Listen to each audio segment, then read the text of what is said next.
Sadie Callahan kept 2 lives in 2 different closets, and for 6 years. Neither one had ever met the other. Then a truck crossed the center line into the front of a 40 bike formation.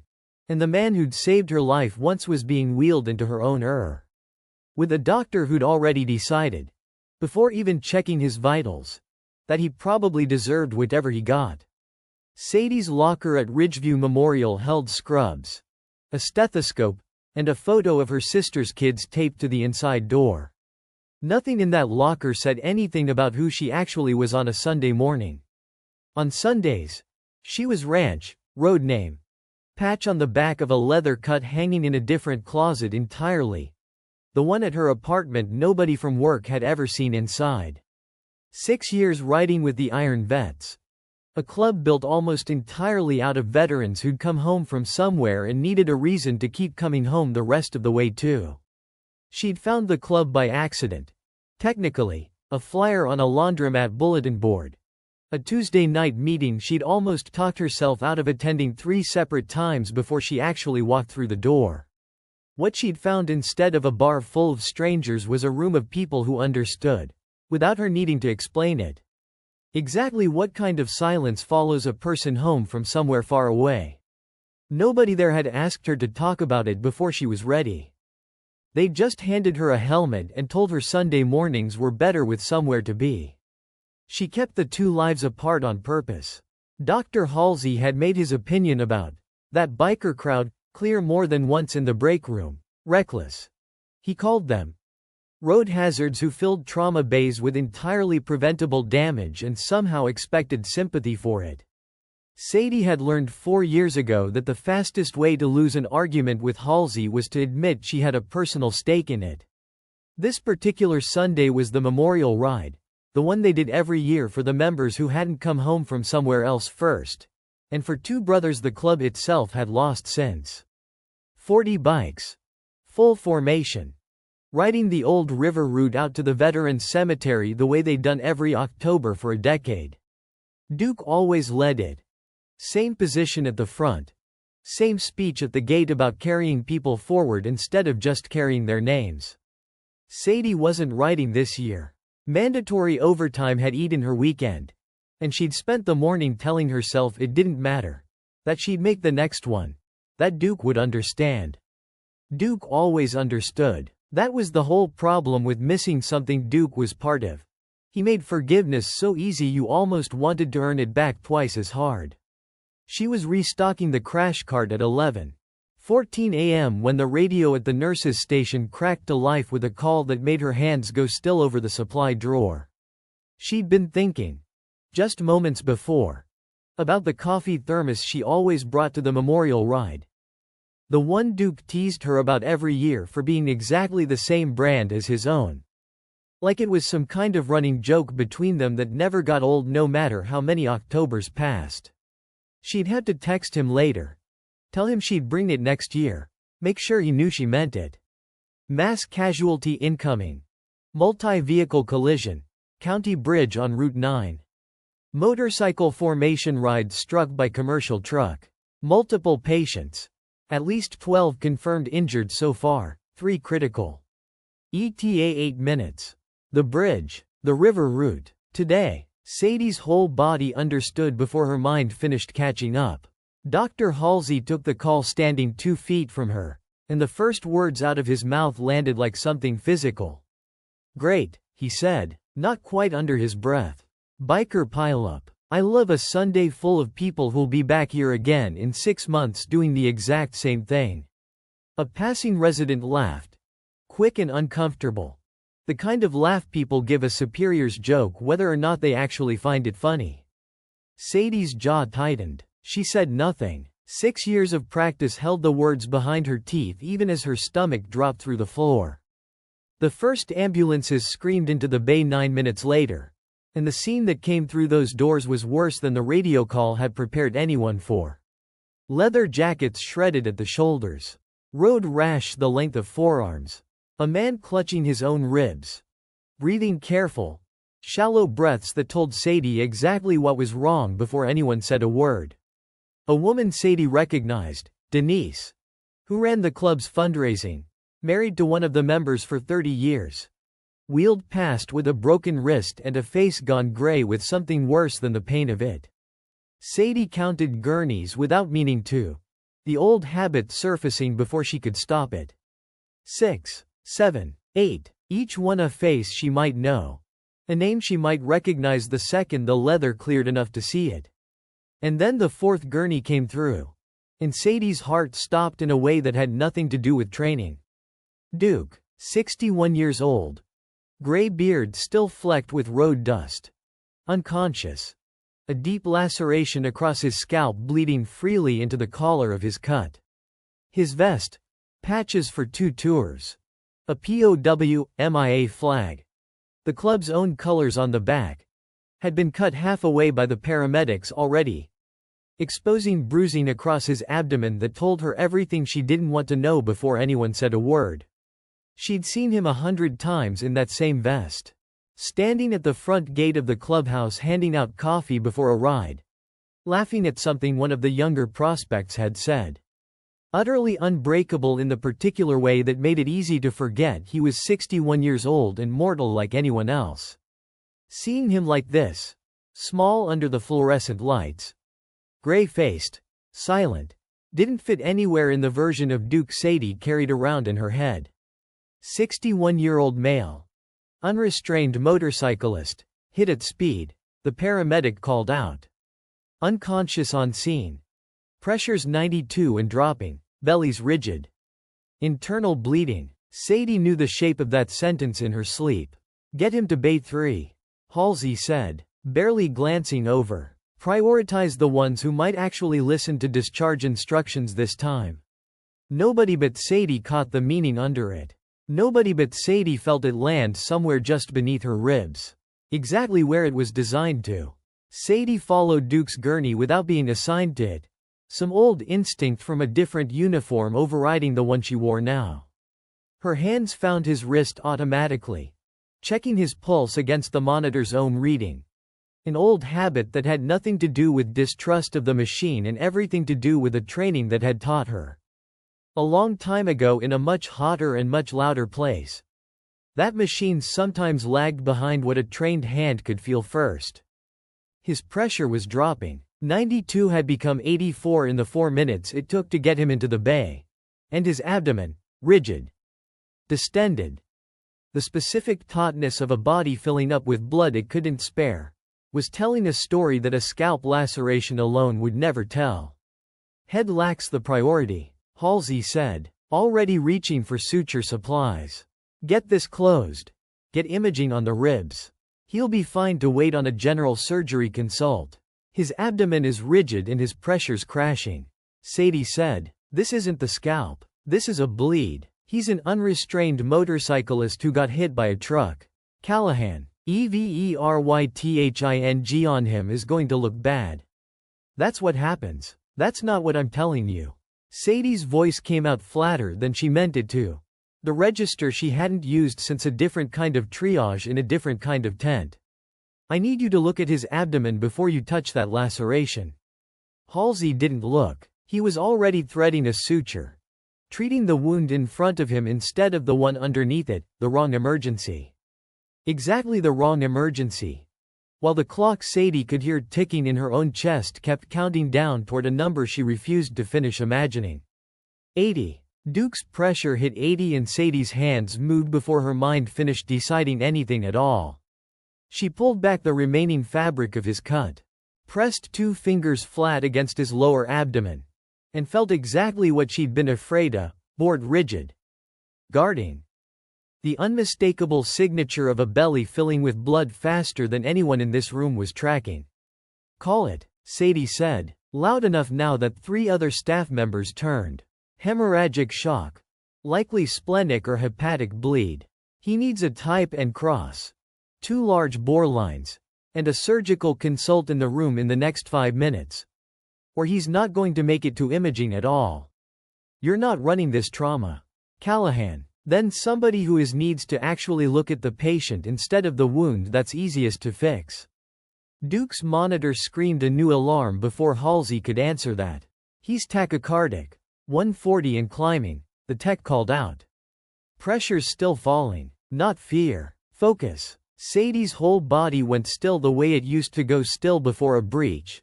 A heart racing that hard while pressure kept dropping meant his body was almost out of blood to push. Compensating right up until the moment it stopped being able to compensate at all. That's decompensation, Sadie said. He's about to crash completely. Now. Not in 5 minutes. Halsey finally turned from the suture tray. Irritation curdling into something colder. And how exactly do you know so much about combat pattern abdominal trauma? This isn't a war zone. It's the same physiology. Sadie said. Blunt force. Decelerating impact. Rigid abdomen, dropping pressure. I've seen this exact presentation before. More times than I want to count. Where? The question hung there. Sadie could have deflected it. 6 years of practice had built an entire architecture for deflecting exactly that question. A flat expression. A change of subject. The specific efficiency of someone who'd gotten very good at making herself smaller than the truth. She didn't deflect it this time. 2 tours as a combat medic, she said. Before this job, before any of this, she looked down at Duke's gray road dust face. At the vest cut away from his chest. Patches for units and losses nobody in this room would ever be able to read correctly. And I know this man. His name is Duke Alvarez. He's the president of a motorcycle club made of veterans, half of whom you've called reckless in this break room more times than you probably remember. He pulled me out of the worst year of my life without ever once asking me to explain myself first. I came back from my second tour and didn't leave my apartment for 4 months. And he's the reason I eventually did. I am not going to stand here and watch you do to him what almost got done to people I served with. Decide what he deserves before you've actually looked at him. The bay had gone silent except for the monitor's insistent, climbing alarm. Halsey's face moved through several things at once. Irritation. Then something closer to genuine surprise. Then. Finally. The particular stillness of a man realizing the ground under an argument he'd already won had just disappeared. For a moment, nobody moved. The alarm kept climbing. A nurse near the doorway had gone completely still. Hand halfway to a supply cart she'd forgotten she was reaching for. Type and cross. 2 large bore lines, he said. Finally. Voice different now. Get general surgery on the phone. Now. The next 6 minutes moved the way real emergencies move, fast, ugly. No room left for anyone's opinions about who deserved what. Sadie had the second IV line in before the surgical resident finished jogging down from the 4th floor. Duke's pressure had bottomed out at 74. His breathing gone shallow and rapid. The particular pallor of a body finally running out of blood to spare for the parts of itself that weren't strictly necessary to keep the heart beating. He's crashing, the monitor tech said. Unnecessary but true. Blood on the floor now. More of it than Sadie wanted to look directly at. A second alarm joined the first. Somewhere behind her.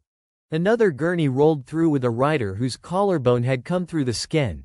And for one terrible second the whole bay seemed to be running out of hands at exactly the moment it needed the most of them. I know, Sadie said. And didn't let her voice show a fraction of what that sentence actually cost her to say out loud about a man who'd taught her to ride a motorcycle 4 months after she'd stopped being able to get out of bed most mornings. The surgical resident took one look at the abdomen, one look at the numbers, and didn't ask a single question Sadie hadn't already answered 5 minutes earlier. OR2. Now. Call it. They moved him at a dead run. Sadie half jogging alongside the gurney until the doors to the surgical suite swung shut in front of her, leaving her standing in a hallway with her hands still shaking and nothing left to do with them. She looked down. Duke's blood was on her scrubs, dried already at the cuffs, and for a moment she just stood there in the empty hallway, breathing, letting herself feel exactly how close that had actually been before she had to go back out and be useful to someone else. A nurse passing in the hallway paused, took in the state of her, and asked if she needed to sit down for a minute. Sadie shook her head, wiped her hands on a clean towel from the supply cart, and went back toward the waiting room. Because there were a dozen more people out there who needed to know something. Anything. and standing still in an empty hallway wasn't going to give any of them an answer any faster. The other iron vets started arriving within the hour, road rash bandaged, arms in slings. Faces gray with the particular exhaustion of people who just watched something happen to their family in real time and were still deciding how to hold themselves together in a hospital lobby full of strangers. A younger rider named Milo, barely 25, cut across the waiting room the second he spotted Sadie's scrubs and recognized her face underneath them. "Ranch?" His voice cracked on it. You work here?" "I do," Sadie said. "I have for 4 years. Nobody knew that." "I know." He looked at her scrubs, at the badge clipped to her collar reading a last name he'd never once connected to the woman who'd taught him how to lean into a curve on his first long ride 2 years earlier. Something in his face shifted, working through a version of Sadie he hadn't known existed until this exact moment. Milo didn't ask why. He just sat down heavily in the chair beside her, road rash bandaged along one forearm, and said the only thing that mattered right now. "Is he going to make it?" "I don't know yet," Sadie said. "I know they got him into surgery in time to have a real chance. 4 minutes later and I'm not sure I could say that." Milo's hands were shaking, and he pressed them flat against his knees like that might stop it. It happened so fast. 1 second we're riding formation. Next second there's just metal everywhere. I keep seeing it every time I close my eyes. "That's normal," Sadie said, gentler now. "That doesn't go away in a day. Give it time. You'd know," Milo said. It wasn't quite a question. "I'd know," Sadie agreed. 2 hours passed the way hospital hours always pass when someone you love is behind a door you can't follow them through. Too slow to bear and somehow, impossibly, still too fast. Because every minute that ticked by was a minute closer to an answer neither Sadie nor anyone else in that waiting room was ready to hear. She checked her phone twice, out of habit, before remembering she had nobody to update, no chart to chase, no order to place, nothing to do with her hands except sit in a plastic chair and wait like everyone else in that room. Which felt, in its own strange way, harder than anything she'd done in the trauma bay an hour earlier. Denise, wrist now casted, came and sat on Sadie's other side without a word, resting her head briefly against Sadie's shoulder the way people do when talking has stopped being useful and just being near someone else who understands has to be enough instead. 30 years married to a man who rides with that club, Denise said eventually, quiet. "You'd think I'd have made my peace with days like today by now." "I never have." "I don't think you're supposed to." "No," Sadie agreed. "I don't think you were either." More riders trickled in as word spread, a dozen, then closer to 20. The waiting room filling with leather and quiet conversation. A hospital volunteer brought out extra chairs without anyone requesting them. Halsey found her there an hour and 40 minutes in. Still in scrubs. Off shift now but unwilling to leave the building until someone told her something real. "I looked at his imaging afterward," Halsey said. "Splenic laceration, grade 4. If you'd waited another 5 minutes to push back on me, he wouldn't have made it to the OR at all." "I know," Sadie said. She wasn't in the mood to make this easy for him, and for once, she didn't feel obligated to. "I've been doing this 11 years," Halsey said. "I built a shorthand for a certain kind of patient because it was faster than actually looking every time. I'm not going to pretend that's a good excuse. It's just the true one. The shorthand almost cost a good man his life today," Sadie said. "That has to actually change something, or this conversation isn't worth either of our time." "It will," Halsey said. "I can't promise you it fixes 11 years overnight. I can promise you I heard exactly what happened in that bay, and I'm not going to be able to unhear it." He hesitated. "For what it's worth, my brother rode years ago. Died on a highway outside Reno when I was 22, and I never once figured out what to do with that except decide the whole thing was reckless before it could be sad. That's not an excuse either. Just the closest thing to a reason I've got." Sadie hadn't expected that. It wasn't an apology. It was something closer to the most honest thing Halsey had said to her in 4 years of working the same floor. Duke came out of surgery 4 hours later. Stable, The surgeon's report using the words, close, and good outcome, in the same sentence in a way that let the whole waiting room breathe for the first time all afternoon. The surgeon found the group of them still clustered in the waiting room. Leather cuts and casts and bandages. And delivered the news like a man who understood exactly what kind of family he was talking to. Even if he'd never have called it that himself.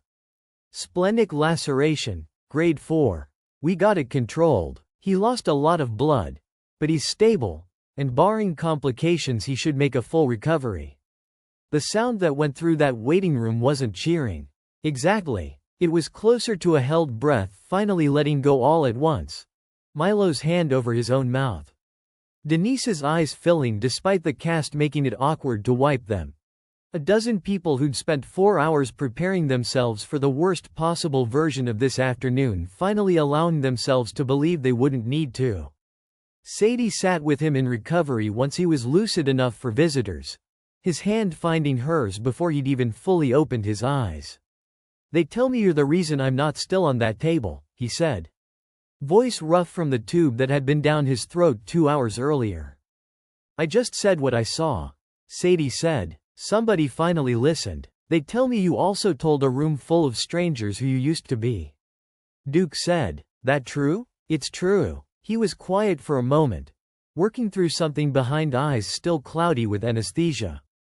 You've been carrying 2 different versions of yourself around this town for 6 years.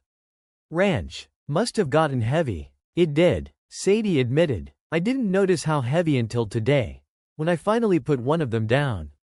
Duke's grip tightened on her hand. Weak, but certain. The club's known you were a medic since the week you showed up. Nobody ever needed you to explain the rest of it. We just needed you to keep coming back on Sundays. I know that now, Sadie said. I don't think I actually let myself believe it, until I was standing in that trauma bay saying your name out loud in front of people who'd already decided who you were without asking. Well, Duke said, the ghost of his usual grin finding its way back onto his face despite everything. Now they know better. He was quiet for a moment. Eyes drifting half closed with exhaustion he was clearly fighting to stay awake through. You scared, back there? Telling that room who you used to be? Terrified, Sadie admitted. I'd rather have run 100 trauma codes than say those words out loud in front of people I work with every day. But you said them anyway. Because the alternative was watching you die because I was too afraid of what people would think of me. Sadie said. That math got very simple. Very fast. Duke's grip on her hand tightened once. Weak, but unmistakable. That's the whole thing about the two of us. Ranch. Neither one of us has ever been good at doing the easy thing when the hard thing was actually right there in front of us. Duke spent 9 days in the hospital and came home to a clubhouse that had already started planning next year's memorial ride before he'd even finished his first week of physical therapy. Sadie visited every day of those 9 days. Sometimes still in scrubs straight off shift. Sometimes on her day off with coffee from the place Duke liked that was always slightly too far out of her way to be convenient. Halsey checked in on Duke's chart twice during that stretch without being asked to. A small thing that Sadie noticed and chose not to comment on. Because some changes were better left to prove themselves quietly than to be pointed at. Sadie didn't hide her 2 lives from each other after that. She hadn't planned to make an announcement of it. But word travels through a small hospital floor fast, and within a month half the staff had somehow learned that the quiet trauma nurse spent her weekends on a Harley with the road name stitched into leather. Sadie didn't have a clean answer for what it actually was, grief. Mostly, in the beginning. And then slowly something that had started to look a lot more like family. Built out of people who understood exactly the kind of silence she'd come home carrying and had never once asked her to explain it before handing her a reason to keep getting up on Sunday mornings anyway. Milo found her outside the hospital a few weeks later, holding something wrapped in a bandana that he handed over without much ceremony. Duke wanted you to have this, he said. Made me swear I'd bring it before he tried standing up on his own again like an idiot. Inside was a small enamel pin. The club's insignia. Small enough to wear on a scrub jacket without drawing much attention. Though Sadie suspected that wasn't really the point of it. He said something about you finally not needing two different jackets anymore. Milo said, clearly relaying the message imperfectly. I don't totally get it, but he seemed pretty sure you would. Sadie turned the pin over in her palm. Small and simple. Nothing like the elaborate patches on the back of a cut. But somehow carrying just as much weight for exactly that reason. She thought about the laundromat flyer 6 years ago. The 3 times she'd almost turned around before walking through that door. The version of herself who couldn't get out of bed most mornings and had no idea yet that a room full of strangers on motorcycles was about to become the thing that got her upright again. She thought about Duke handing her a helmet that first Sunday without asking a single question about where she'd been or what it had cost her to come back from it. Sadie did. She pinned it to the inside of her scrub jacket that same afternoon, where only she would ever see it during a shift. Not hidden. Exactly. Just hers. In a spot that finally didn't need to choose between the two lives it had spent 6 years keeping apart. The next October, Sadie rode the memorial route for the first time in 3 years. Duke back at the front of the formation where he belonged. The scar across his abdomen still healing under his cut. She'd traded a shift with a nurse who owed her a favor, and for once, nobody at the hospital needed to wonder where she'd disappeared to on a Sunday morning. At the cemetery gate, Duke gave the same speech he always gave. About carrying people forward instead of just carrying their names, except this year. For the first time, he added one more name to the list of people the club was grateful to still have riding with them. He didn't look at Sadie when he said it. He didn't need to. Everyone in that formation already knew exactly who he meant. The people we decide we understand from a distance are rarely who we think they are up close. Sadie spent 6 years assuming her two worlds couldn't survive knowing about each other. Turns out the only thing that couldn't survive was the wall she built between them. Sometimes the bravest thing isn't the crisis moment itself. It's deciding, afterward, that you're done keeping the people who saved you a secret from the people you work beside every day.